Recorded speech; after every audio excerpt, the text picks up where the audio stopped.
Assalamualaikum warahmatullahi wabarakatuh.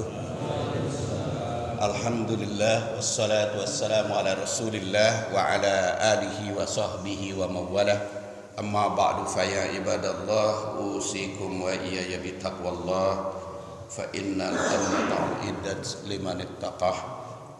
Jamaah rahimakumullah, kita pagi ini akan melanjutkan bahasan hadis tentang mewaspadai ruwaibidah. Sabtu yang lalu sudah kita bahas tentang sanadnya sampai halaman 102, sekarang 103 dari buku Permata Hadis seri C. Kita baca kembali hadisnya. Haddasana Abu Bakr bin Abi Syaibah, haddasana Yazid bin Harun, haddasana Abdul Malik bin Qudamah al-Jumahi an Ishaq bin Abil Furat anil Maqburi an Abi Hurairah qala Rasulullah sallallahu alaihi wasallam sayati 'alan nasi sanawatun khadda'at yusaddaqu fiha al-kadhib wa yukaddabu fiha as-sadiq wa yu'tamanu fiha al-kha'in wa yukhawwanu fiha al-amin wa yantiqu fiha ar-ruwaybidah. Qila wa mar-ruwaybidah? Qala ar-rajulu at-tafih fi amril 'amah. Telah menyampaikan hadis pada kami Abu Bakar bin Abi Syaibah. Yazid bin Harun menyampaikan hadis pada kami.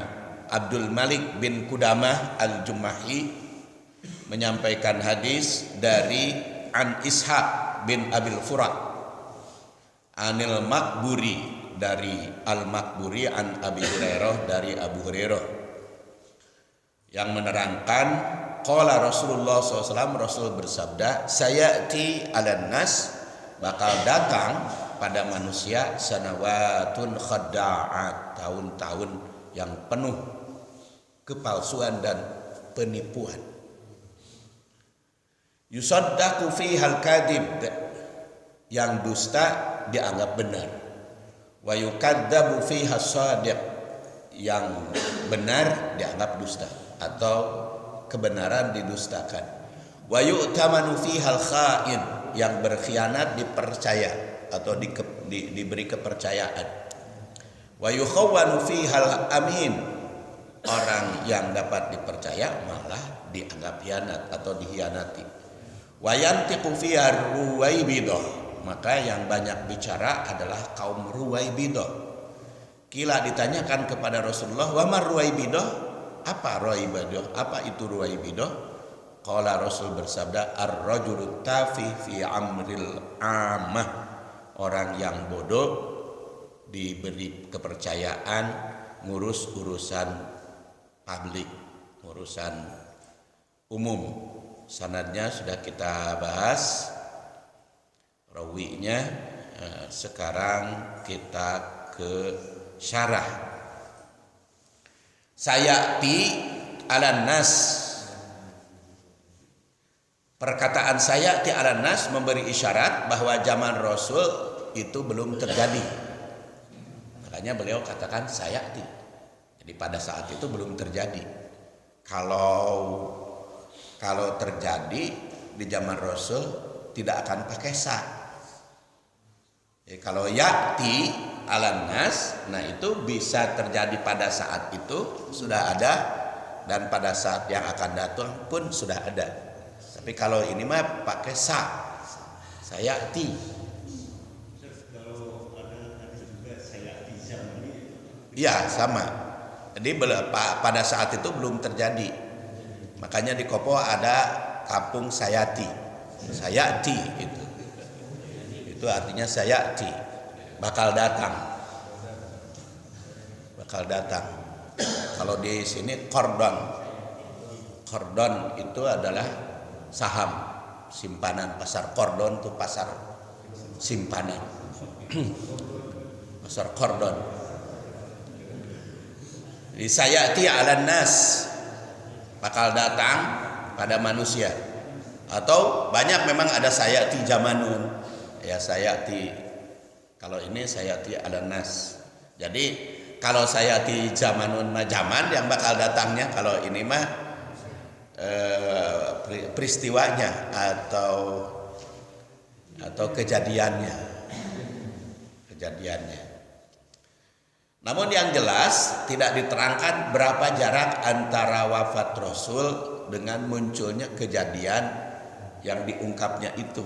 Jadi boleh jadi ketika beliau bersabda belum ada, tapi setelah wafat ujung-ujung ada gitu kan. Itu bisa terjadi. Buktinya ada semacam Abdullah bin Ubay, Abdullah bin Sabah, kan itu menipu. Jadi mungkin ketika Rasulullah bersabda ini, Abdullah bin Ubay, Abdullah bin Sabahnya belum muncul. Kan Abdullah bin Ubay itu ketika perang Uhud yang memalsu berita-berita dari Rasul, yang orang yang dipercaya malah oleh dia dianggap bohong, orang yang bohong dianggap percaya.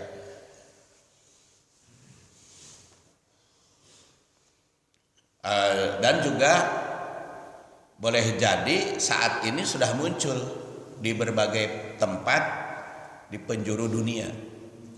Dan hadis semacam ini bisa bermakna khobariyah atau berita yang akan datang, bisa juga bermakna hukum. Maksud saya hukum tuh kalau begini maka akan begini, maka diinformasikan oleh Rasulullah. Jadi Rasulullah berbicara tentang hukum yang sifatnya sunnatullah, hukum sebab akibat, hukum sunnatullah. Beliau sering bicara masa silam, masa kini, dan masa yang akan datang. Itu namanya hukum sunnatullah. Makanya saya punya buku baru terbit tadi malam, keluar dari percetakan, judulnya Tahun Baru, Mengenang Masa Silam, Menata Masa Kini, Menggapai Masa Depan. Aya wae kok nama ide ke nulis mah. Inspirasi menulis. Ya baik. Ya, boleh jadi sudah di penjuru dunia. Kemudian perkataan sanawat merupakan bentuk jamak dari sana, yang berarti tahun atau zaman atau periode. Karena di sini dijamakkan sanawat, tahun-tahun. Boleh jadi periode atau masa-masa krisis. Oleh karena itu dapat diartikan berbagai periode atau beberapa tahun, bahkan bertahun-tahun. Sedangkan perkataan khadda'at merupakan bentuk jamak dari khadda'ah, penipu. Jadi dengan tasdid huruf double yang pada huruf dal itu menunjukkan mubalaghah atau superlatif yang mengisyaratkan amat, sangat. Dulu pernah saya sampaikan contohnya, doroba itu mukul. Kalau dorobah jadi itu tukang pukul atau banyak mukul. Dorob, akala itu makan, akal tukang lalap, tukang makan. Nama yanumu tidur, nawam tukang tidur. Itu rumusan bahasa Arab. Ini khada'ah. Jadi mempunyai makna bisa banyak penipuan dari khada'ah. Khada'ah. Jadi banyak terjadi penipuan, bisa juga bermakna banyak tukang tipu. Khada'ah. Khada'at, banyak tukang tipu. Dalam hadis lain diungkapkan, innahu sata'ti 'alan nas sinuna khada'atun. Kalimatnya sinun khada'atun. Jadi ada kadang disebut sinun, kadang-kadang disebut sanawat, khada'atun. Yusaddaqu fihal kadib wa yukaddabu fihas shadiq. Jadi kesananya hampir sama. Hanya kalimatnya di hadis lain mah bukan rajulun tafih tapi as-safihah. As-safihah yatakallamu fi amril 'amah. Orang bodoh disuruh bicara. Jadi orang yang bukan ahlinya dimintai pendapat. Dan justru yang dimintai pendapat, yang diterima pendapatnya itu justru orang yang bukan ahli. Pedah jumlahnya banyak. Karena dianggap suara rakyat suara Tuhan. Jadi semakin banyak rakyat yang berpendapat, semakin dianggap itu suara Tuhan gitu. Walaupun di dalam berbagai ayat dikatakan walakina aksaron nas la ya'lamun. Kebanyakan manusia itu enggak tahu, enggak berilmu, kebanyakan manusia itu. Kemarin di Dewan Jam 2 ada berita bahwa P3 kubu yang Faris akan mendukung Ahok gitu Pak. Itu masuk yang menipu ya. Nah, itu kan kubu yang memang sebelumnya juga sudah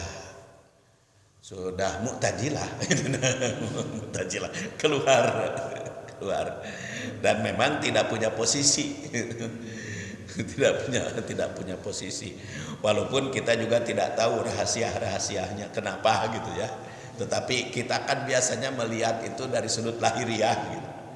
Dari sudut lahiriah, karena batiniahnya kita nggak bisa menilai. Jadi kenapa kita bisa menilai orang, menilai kelompok, menilai partai, kita bisa mengambil kesimpulan, tapi ya karena wajar saja kita manusia kan hanya bisa menilai lahiriah. Seperti saya katakan kepada mahasiswa, saya menilai Anda itu A, B, C atau D di dalam ujian akhir adalah Anda bisa menjawab soal enggak gitu. Jadi saya tidak tahu. Saya mengajar fikih ibadah. Ada mahasiswa yang rajin ibadahnya sudah bagus tapi ujiannya terlulus. Ada yang ibadahnya biasa-biasa saja malah dapat A. Ya saya katakan, tekankan kepada mahasiswa, Anda beribadah secara baik, Anda rajin ibadah, yang menilai bukan saya, itu mah Allah. Kalau Pak Saifuddin apa nilainya? Bisa jawab soal enggak gitu. Dan benarnya itu, benar salahnya jawaban Anda cocok enggak dengan buku yang saya tulis gitu. Bukan masalah, mungkin benar itu banyak gitu.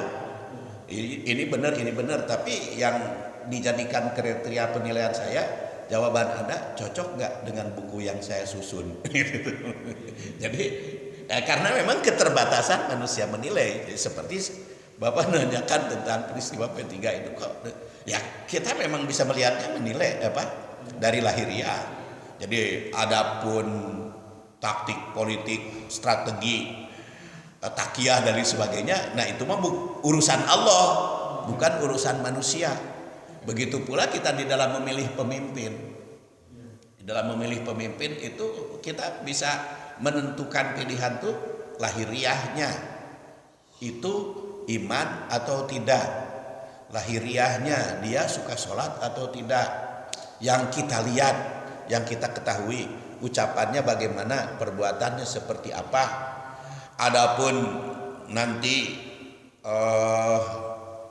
setelah kita pilih ternyata tidak sesuai dengan apa yang diharapkan, nah itu kita bisa menggugat, atau kalau sama sekali tidak bisa, ya itu tentu Allah Subhanahu wa taala yang. Makanya dengan cara seperti itu kok masa partai Islam berpihak kepada calon kafir, yaitu artinya kelompok itu nggak bisa dipakai, nggak bisa didukung kelompok itu. Redaksi lain, yakunu amamad dajjal sinun khawadi. Jadi ada juga menggunakan kalimat sinun khawadi. Khawadi juga sama dengan khada'at. Yaksuru fihal matar wa yaqilu fihan nabtu. Banyak hujan tapi krisis pangan. Hujan mah banyak tapi hese air minum. Hujan terus menerus tapi air minum susah. Nah itu krisis. Padahal kan yang penting mah teu hujan ke teu nanaon, nu penting samarot banyak, air minum cukup. Seperti di Mekah, Madinah itu hujannya 1 tahun paling 5 kali, 6 kali, tetapi air minum tidak pernah kurang. Samarot buah-buahan salieuk beh dan murah lagi. Eta nu disebut makmur teh kitu. Jadi kadang-kadang ada yang subur tapi tidak makmur, tidak subur tapi makmur. Nah, kita di Indonesia ini tanah subur, cuman kurang makmur. Yaksuru fihal matar wa yaqilu fihan nabat.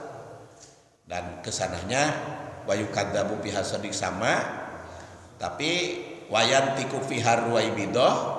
Lalu ditafsirkan oleh Rasulullah wa robaidah itu malayu bah lahu, orang yang bukan ahli ruwaibidah itu, jadi yang tidak kompeten, malayubah. Kemudian yusaddaku fihal kadib. Yusaddaku bisa diterjemahkan, dimaknai dibenarkan atau dianggap benar.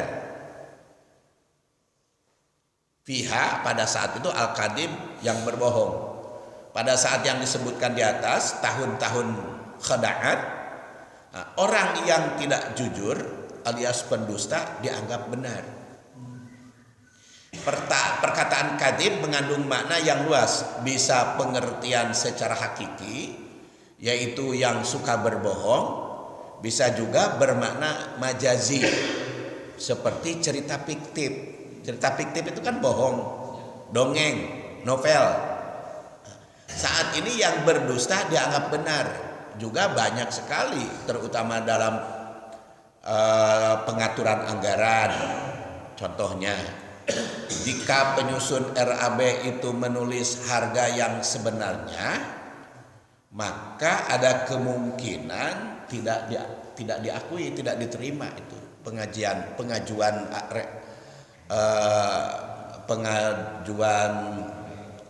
ya rancangan anggaran belanja itu,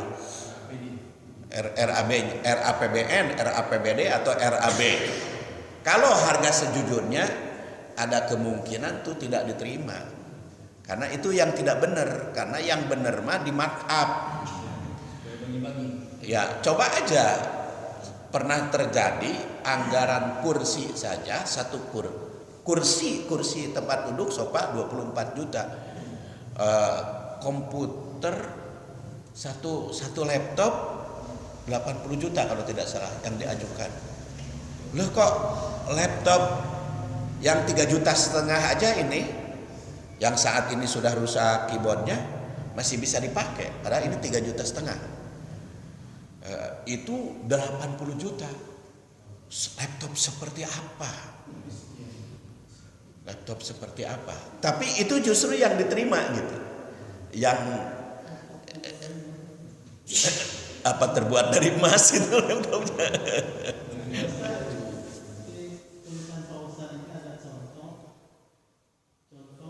fiktif, kisah fiktif dijadikan dasar hukum. Iya. Seperti kisah Mansur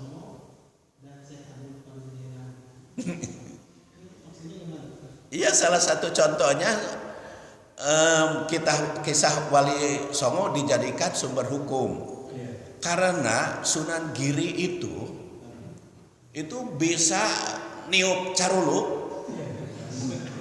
cengkaleng jadi emas, Pak, ketika butuh membiayai orang-orang miskin di situ, sehingga berudul emas kata caruluk teh. Tak itu teh dijadikan dasar hukum. Maka boleh jadi Kangjeng Dimas ge ngaluarkeun duit. Gitu. Jadi kan itu dijadikan sumber hukum. Ya, terus kisah fiktif yang dijadikan contoh Syekh Abdul Qadir Jalani. Syekh Abdul Qadir Jalani itu kan dalam manakib ya, Mankobah 13 atau Mankobah berapa, itu diterangkan. Jadi dina salah sawios kejadian, salah sawios saya baca manakibnya bahasa Sunda. Salah sawios murid Syekh Kangjeng Syekh Abdul Qadir Jalani pupus. Tos dikubur malaikat munkar wa nakir ngaros. Man rabbuka Abdul Qadir Jalani. Man nabiyuka Abdul Qadir Jalani. Man imamuka Abdul Qadir Jalani. Maki belatuka Abdul Qadir Jalani. Malaikat munkar wa nakir teh bingung. Maka rekes ka Allah Subhanahu wa taala. Kumaha ieu ngahukumna? Ceuk Allah teh keun wae sabab Abdul Qadir Jalani maka kasih aing geus luluskeun we. Nah, jadilah mun cinta kawali ku Allah ge dibela, nilaina teh dikatrol gitu walaupun teu lulus. Nah, itu kan dijadikan dasar hukum. Padahal itu cerita fiktif dan itu dipercayai, Pak. Sok ayeuna eta burung alap-alap ngaliwat luhureun sirah Syekh Abdul Qadir Jalani langsung buntung pamat ieu teh beheungna teh, dan itu dipercaya. Nah, buktinya dipercaya kan dibacakan di dalam upacara-upacara sampai sekarang di zaman modern. Ketika dipertanyakan, ketika didesek gitu, kenapa masa iya begitu tidak rasional? Kebenaran itu ada 3. Kebenaran wahyu itu syariah, itu iman. Kebenaran ilmu yang rasional, dan yang ketiga kebenaran mistik. Anda can katakan. Dan itu saya mengalami sendiri ketika stadium general di pasca sarjana. Hadir saya saat itu. Jadi bukan ceritanya, bukan kejadiannya bukan cerita fiktif, tapi yang diceritakan fiktif gitu. Kata Profesor Doktor yang sedang memberikan kuliah stadium general, kenapa kita harus berbincang-bincang nyaritakeun rakaat tahajud dan tarawih? Syekh Zainal Abidin itu dalam satu malam sholatnya 1000 rakaat. Syekh Zainal Abidin yaitu cucunya Hasan, ya, kan Ali, cucunya Ali ya, karena Ali Hasan, Ali lagi kan, Ali Zainal Abidin namanya. Itu 1000 rakaat sholatnya. Nah, maka heureuy ditanyakan kepada profesor itu, Prof, 1 rakaatnya berapa detik sih? Kalau 1000 rakaat, 1 rakaatnya 1 menit saja, berarti butuh 1000 menit. 1000 menit dibagi 60 berarti sekitar 18 jam. Apakah pernah ada dalam satu malam selama 18 jam? Kan Syekh Zainal Abidin teh hidupnya teh di Kupah. Padahal di Kupah itu tidak pernah terjadi dari zaman dulu sampai sekarang satu malamnya 18 jam. Karena itu bukan kutub bukan daerah kutub utara, bukan. Jadi di Kupah itu 18 jam nggak pernah terjadi, karena di Kupah itu malam itu selalu kurang dari siang. Siang itu selalu lama daripada malam. Jadi nggak mungkin itu kejadian terjadi, kan ngamuk gitu. Anda itu terlalu rasional, can katakan.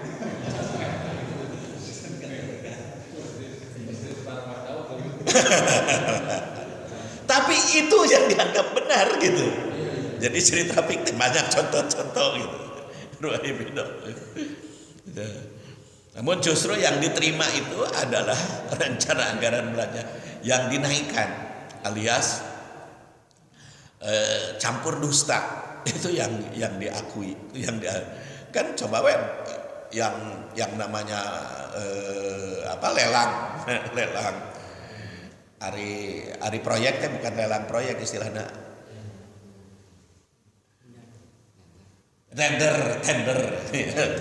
tender. So Bapak ngajukan tender nu jujur, insya Allah mau diterima.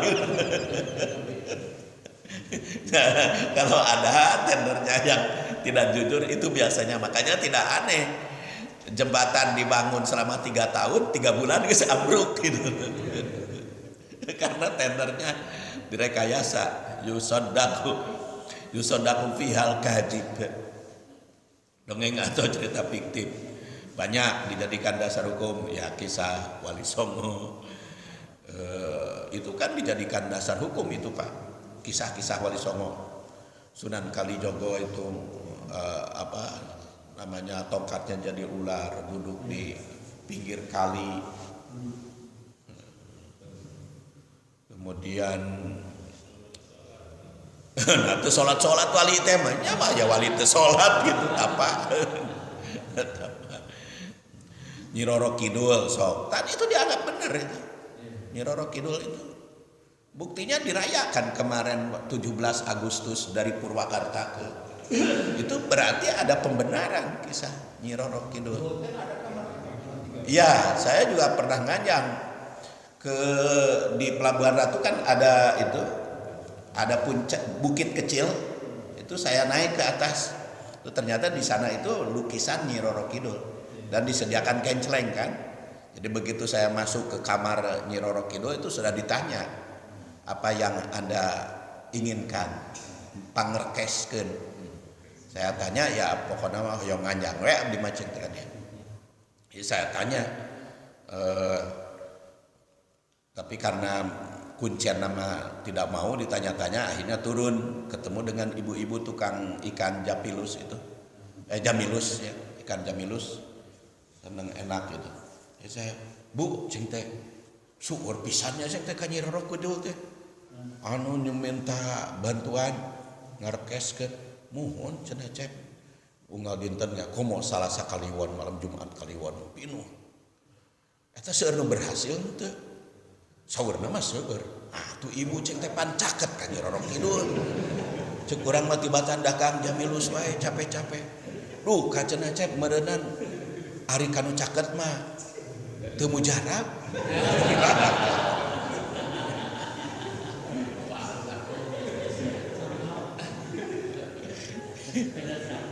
Udah caket teu mujarab. Saya itu seneng Pak keliling-keliling tempat-tempat yang gitu, itu bukan untuk minta bantuan, pengen tahu gitu. Jadi kan di dalam menulis teh banyak inspirasi gitu. Dalam menulis buku itu banyak inspirasi karena saya sering jalan-jalan gitu. Sering jalan-jalan sampai kemarin ke Gua Lalai, ke Gua Langir, bangsa tempat-tempat begitu saya datangi gitu. Jadi maaf, cuman waktu itu pas mau masuk ke Gua Lalai, pas mau masuk istri saya yang nanaonan si bapak mereka asupkan gitu. Yang udah nggak jadi ditarik oleh istri. Tadi dia mau masuk juga. Sieun pun bojo da eta ya cai nyurung kan di dalam gua. Takut aya banjir bandang. Itu jadi. Itu ke Tubuy saya tuh pernah. Tubuy itu ada katanya makam wali. Di dalamnya itu ada gua ke dalam. Itu ternyata di sana itu ada tiap hari itu ada dawegan ya, kelapa muda, rokok segala macam. Jika nama tukang ngerokok eta wali teh. Di fenomena di masyarakat juga saat ini tidak sedikit yang lebih mempercayai praduga pedukunan dalam berobat dibanding diagnosa tenaga medis. Padahal padahal pedukunan mah testimoni nate hiji dua nu berhasil nate. Karena yang diberitakan itu kan yang berhasilnya, bukan berhasil sebetulnya juga. Itu mungkin sugesti karena kan kalau pedukunan mah bukan mengobati, bukan menghilangkan penyakit, tapi menghilangkan rasa sakit. Sama lah dengan bapak sakit gigi, soke cobaan. Sakit gigi sebelah kanan, canak WS, tapalkeun di dia sebelah kanan. Sakit nanti kan menurun. Bila itu percantan kayak anu sakit gigi cobian gara kami. Keur adu rahu sakit gigi, canak WS, ada kan yang dia tahu. Tapi bukan berarti sakit gigi itu sembuh. Tapi itu menghilangkan rasa sakit karena pengaruh ini. Atau yang sakit gigi dibawa cerita yang lucu, yang menyenangkan itu turun, hilang. Ya, tapi bukan sembuh, tapi itu hilang rasa sakit. Jadi sebetulnya dukun itu menghilangkan rasa sakit. Ya sama, kadang-kadang kan dokter oge ari kanggo ieu mah nya, kanggo naon? Kanggo insan rek dicabut gigi bukan disembuhkan deh, hilangkan rasa sakit supaya dicabut kadang-kadang. Ya, hanya ini mah oleh obat, kalau ini mah oleh sugesti gitu. Jadi makanya tidak aneh kalau ada yang berada di tempat yang pedukunan itu hatinya rada tenang karena memang di luarnya stres. Sama halnya sebetulnya ada yang di penjara tenang kan pernah tertangkap itu narapidana sudah bebas karena dia pencuri gitu. Nah, terus bebas kok tertangkap lagi, tanya polisi kenapa kamu mencuri lagi, nanti di penjara lagi. Saya tenang di penjara Pak. Kenapa tenang di penjara? Kalau di luar mah saya kudu cari makan, di penjara mah enak dikasih makan. Kan ini pernah terjadi yang jawaban seperti itu. Jadi itu ketenangan karena beralih. Nah, sistem pedukunan itu seperti itu. Jadi maka diaturlah ritual. Seperti saya dulu di masa remaja, waktu saya masih di SMP, PGAP dulu nama saya kuliah sekolah di PGAP.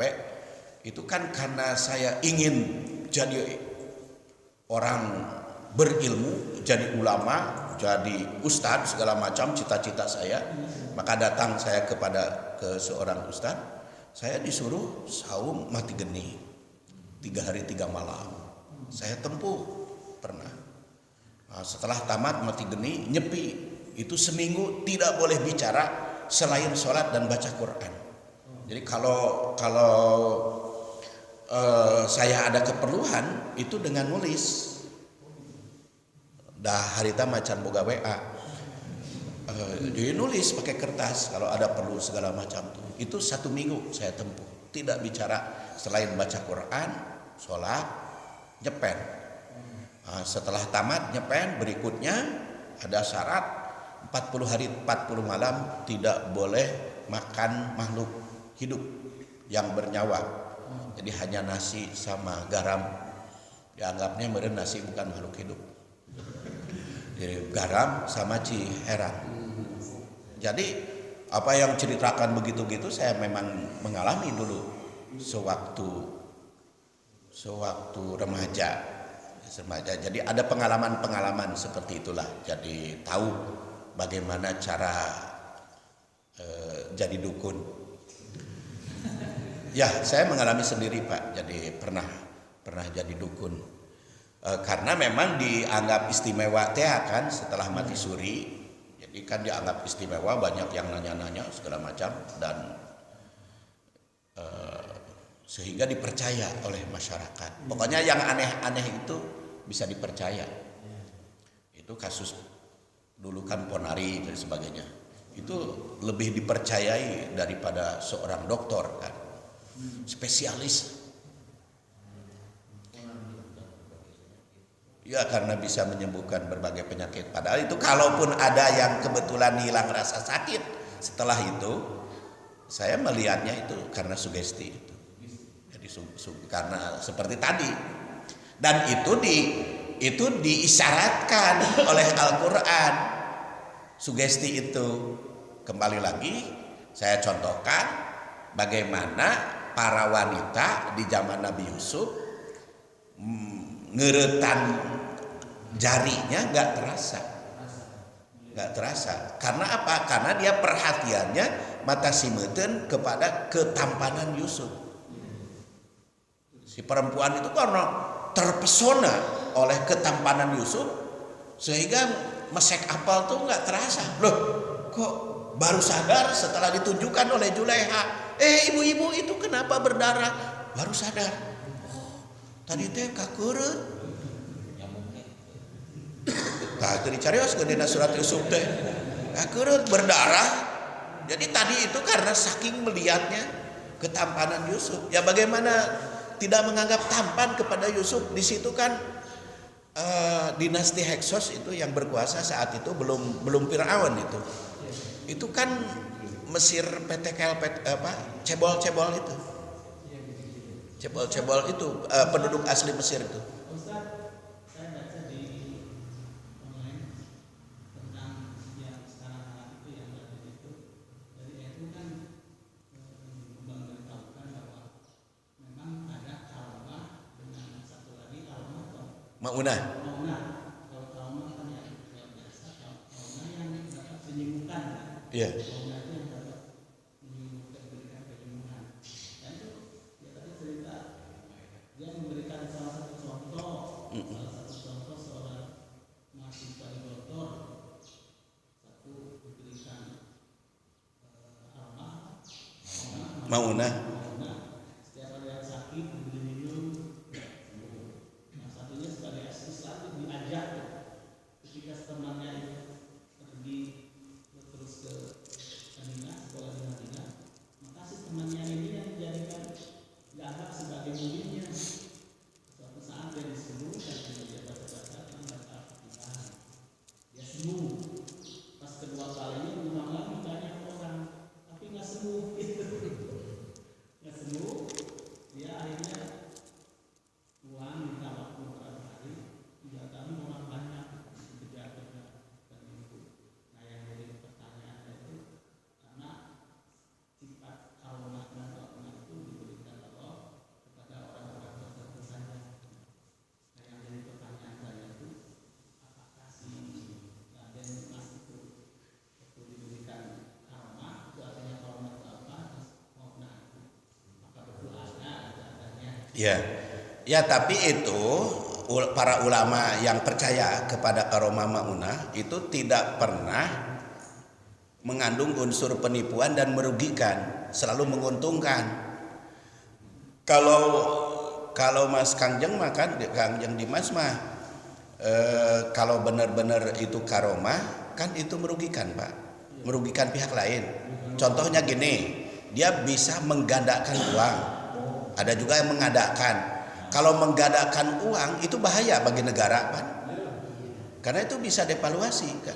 Jadi kalau terus rupiah dibikin seambrok itu nama rupiah kan bisa anjlok, bahaya kan negara dan melanggar undang-undang perbankan. Kalau mengadakan itu kan mengambil seperti Nabi Sulaiman memindahkan singgasana Ratu Balkis. Nah sekarang yang dia adakan diambil dari mana? Kalaulah dari bank, dari ATM berarti nyolong. Jadi itu nggak mungkin Allah Subhanahu Wa Taala mengizinkan. Sekarang umpamanya saya punya karomah nih, ambil nih uang dari melalui saku, tapi itu ngambil dari ATM atau dari bank, pindahkan ke sini, berarti kan nyuri. nggak mungkin diizinkan oleh Allah. Jadi kalau urusan uang, saya berani mengatakan baik mengadakan maupun menggandakan tetap melanggar undang-undang. Kan ada ayat ahli undang-undang. Nah, saya hanya melihat sepintas saja, berpikir sepintas saja. Jadi kalau dan menurut undang-undang negara pasalnya beliau aja Pak itu yang saragi yang apa pasal nama pokoknya yang berhak membuat uang itu hanya BI. Sekarang Kang Dimas ngadamel uang berarti melanggar undang-undang. Anto cenah ini mah tidak membuat tapi mengadakan diambil dari orang nyolong. Ya bisa saja minta bantuan jin kalau mau dipaksa-paksakan percaya mengadakan minta bantuan jin, ya, kan jin bisa dimintai bantuan. Pang nyokot ke duit ya, cokotan duit tina mesin ATM lumayan kan di Indonesia teh aya lah 1 juta mesin ATM mah. Jika dia diambil 100 lembar mah per ATM mau karasaeun gitu ya. Jadi 100 lembar kali 1 juta. 1 juta ATM kan 100 lembar teh 10 juta. Kali 1 juta berarti kan sekian miliar tuh sekali datang minta bantuan jin atau tuyul kan bisa, tapi itu kan nyolong, nyuri, ngabadog, nyopet kan dosa. Jadi nggak mungkin diizinkan oleh Allah. Kalau jin dimintai bantuan ya seneng-seneng aja, karena memang kata Quran juga wakana rijalun minal insi yauduna birijali minal jinni fazaduhum rohaqo. Banyak tokoh-tokoh manusia yang minta bantuan kepada jin, maka bertambah sesat. Tetapi persoalannya di dalam surat Al-Jin itu yaudun itu minta perlindungan. Jadi bukan minta bantuan untuk sesuatu yang diinginkan, tapi minta bantuan supaya dihindari dari hal-hal yang tidak diinginkan. Jadi kalau itu mau dijustifikasi adanya, anggar menurut saya melanggar. Ari maunah memang di dalam ilmu tauhid ada istilah mukjizat, irhas, kemudian karomah, maunah. Mukjizat adalah keistimewaan yang diberikan Allah kepada para rasul. Kalau irhas kepada calon rasul. Kemudian karomah kepada orang-orang yang soleh. Jadi ada keistimewaan. Makanya diakui secara ilmiah kalau di dalam keilmuan itu disebut iskun atau intuisi ya. Itu kan kok saya sebelum datang ke majelis taklim nggak punya itu, atau ke tempat kuliah nggak tahu eta teh jawabanana, tapi tiba-tiba ada pertanyaan kok saya bisa jawab. Nah itu kan intuisi, itu iskun, itu juga mengandung keistimewaan. Yang disebut ilmu laduni itu sebetulnya seperti itu, tiba-tiba tapi itu benar gitu, itu datang dari Allah Subhanahu Wa Taala. Ada maunah itu ya sama dengan manfaat barang tertentu. Ada yang sifatnya jasmani, ada yang sifatnya ruhani. Yang sifatnya jasmani, maunah seperti batu-batu magnetik, ya, batu-batu tertentu karena mengandung partikel sehingga bisa mengambil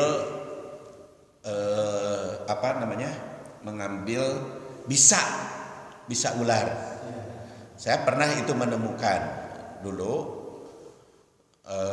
di waktu kecil itu, karena di kampung saya kan banyak petani yang dari patuk ular gitu. Nah itu ada seorang kiai, dia punya batu itu kalau dikenakan itu keluar gitu. Nah kalau menurut saya itu bukan berarti mengandung magic, itu mungkin ada partikel-partikel tertentu yang bisa nyedot gitu. Sama halnya magnet gitu kan, anu kacugak jarum kan pakai magnet yang kuat ya. pakai apa namanya barang yang bermagnet kuat, itu kan bisa keluar itu nih. Sama itu maunat juga. Kalau mujizat kan istilahnya keluarga atau diberikannya itu kan dalam kondisi darurat kan. Iya. Tidak bisa misalnya terus-terusan. Iya. Sama sebetulnya. Jadi karomah, maunat. Iya. Betul. Jadi baik mukjizat, irhas, karomah, maunat juga nggak bisa dikomersilkan. Jadi nggak bisa diulang-ulang, nggak bisa diulang-ulang. Itu kecuali memang dilatih yang sifatnya lahiriah, dilatih yang sifatnya lahiriah seperti badan kita itu sebetulnya keras-keras, tetapi kalau terus seperti Bali Rena ya tari itu teh ya jadi manusia elastis ya, itu kan bisa nilap ngagorolong gitu. Nah, itu karena terlatih.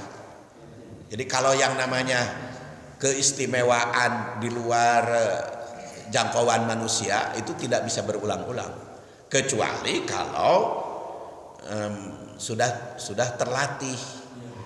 Sudah terlatih. Ya sama halnya diagnosa dokter atau psikolog itu karena terlatih berdasar ilmu, sehingga bisa bukan meramal, bisa memperkirakan. Ya mendiagnosa, kalau stadium ini kira-kira sekian tahun gitu kan umurnya, atau sekian bulan kan gitu. Itu kan karena ilmiah. Seperti seorang psikolog, ini orang ini sedang berbohong karena itu berdasar. Nah, jadi beda antara mukjizat, karomah, irhas, maunah dengan keilmuan. Tapi karena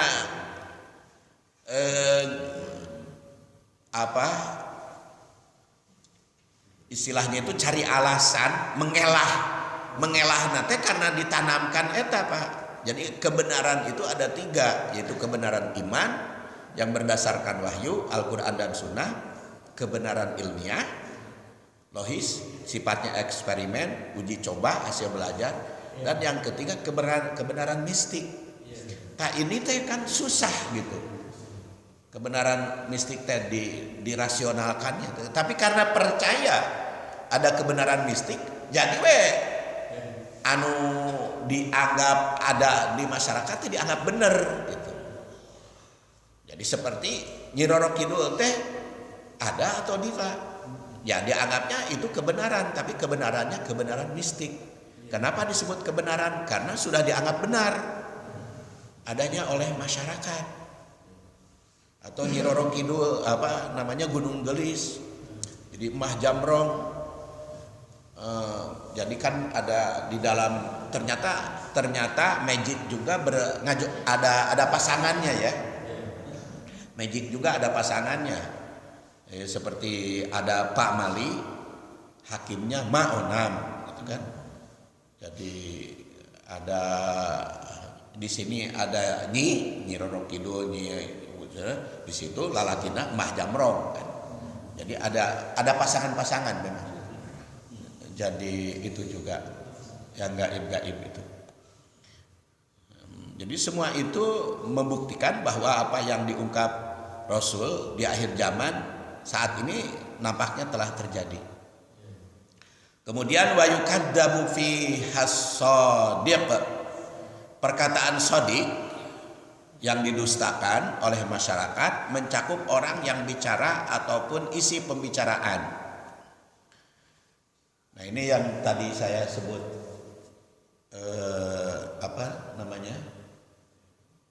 kitabnya Pak, kalau ingin tahu cerita-cerita Syekh Abdul Qadir Jalani, ini bukunya Manaqib Syekh Abdul Qadir Jalani, perjalanan spiritual. Jadi eta resep macana memang karena lucu-lucu gitu. Sampai man buka Abdul Qadir Jalani disabanya bisa selamat. Eta aya cerita salah satu mankobah. Jadi salah satu murid Syekh Abdul Qadir Jani itu meninggal. Kemudian istrinya datang ke Tuan Syekh, suami saya meninggal, mengkandung ia pun anak masih kene kecil, anak yatim. Suami saya tulang punggung saya. Bagaimana nasib anak saya kalau suami saya meninggal? Tolong Syekh rekeskeun. Dia ngadoa, Syekh Abdul Qadir Jani, ternyata telat si ibu teh datang ke Syekh Abdul Qadir Jani. Si arwah nanti geus dibawa ku malaikat Ijroil. Ya ka luang angkasa, nah Syekh Abdul Qadir manggil malaikat Ijroil. Teu datang-datang, teu daekeun dipanggil teh. Eta mah hiber atuh da Syekh Abdul Qadir Jilani teh direbut. Kempis arwah teh direbut. Eta mah bahe burudul. Eta nu sahari, eta nu maut harirup deui kabeh. Maka di dia ceritakan dan itu dianggap kebenaran. Dianggap kebenaran. Harirup kabeh Pak. Anu maut harita. Kisah kebenaran yang diungkap Al-Quran dan hadis malah banyak didustakan. Kalau apa yang diceritakan di dalam Al-Quran malah didustakan, tidak dianggap gitu oleh para ilmuwan teh. Dipertanyakan itu kisah Sebul Kapil sebagainya. Nah, tidak sedikit kaum cendekiawan mengajak kritis menanggapi kisah Al-Quran, tapi tidak kritis terhadap kisah fiktif. Demikian pula dalam kehidupan politik, perekonomian maupun sosial kemasyarakatan.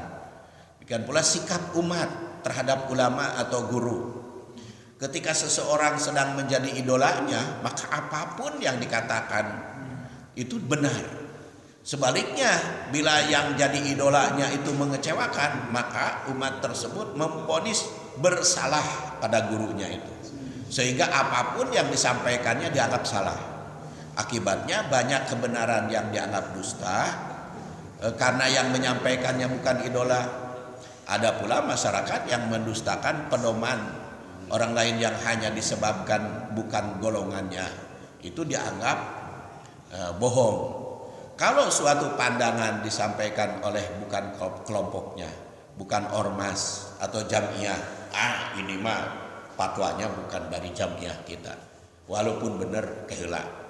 Tapi kalau ini dari kelompoknya atau dari fatwanya, walaupun belum tentu benar, dianggap benar. Itu yusaddaku bihal kadim wa yukaddabu bihas shadiq.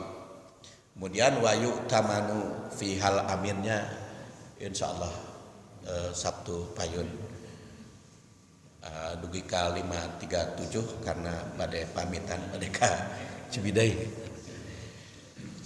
Insyaallah ketemu lagi. Subhanakallahumma wa bihamdik asyhadu an la ilaha illa anta astaghfiruka wa atubu ilaik. Assalamualaikum warahmatullahi wabarakatuh. Halaman 109 ya nanti. Ya, insyaallah.